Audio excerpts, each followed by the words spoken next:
Hey there, in this tutorial, you'll learn how to build an AI commerce agent on WhatsApp using BIC. Without further ado, let's get started. First, open the workflow builder in BIC and pick the platform for your agent. For this tutorial, we'll go with WhatsApp. Let's give our agent a name and jump right in. Next, select a trigger. This is what wakes your agent to respond. For this tutorial, we'll make it simple. Whenever someone messages you on WhatsApp, the agent comes to life. And remember, you've got plenty of other trigger options to explore too. Here's the cool part. BIC doesn't need a specific keyword. Any natural language showing intent will activate your agent. Once your trigger is set, hit save and add the AI agent block.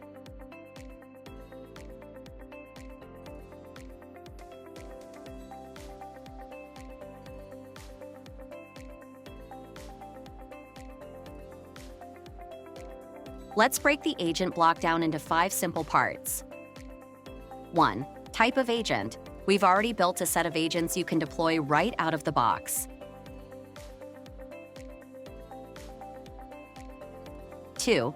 Agent setup. Once you select an agent, you'll see 3 key elements. The goal, which defines what the agent is built to do.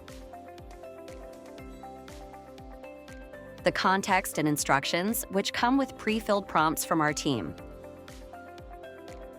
You can tweak these anytime to make the agent work exactly how you want.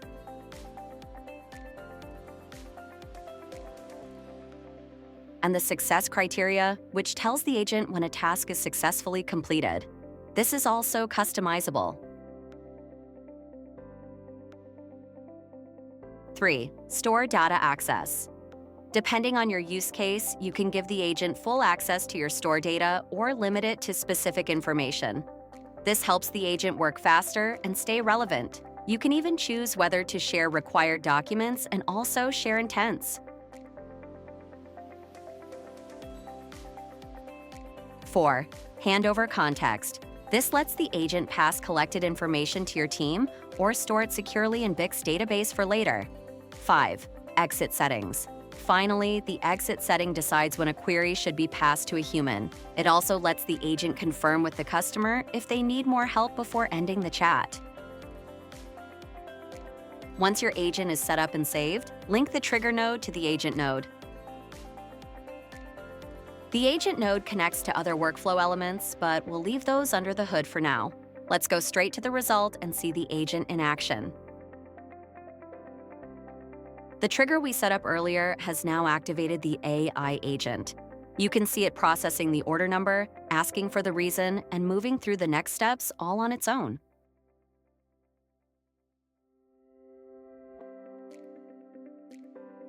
And just like that, the agent has canceled the order. That's a wrap. Your AI commerce agent is all set and ready to handle tasks on its own.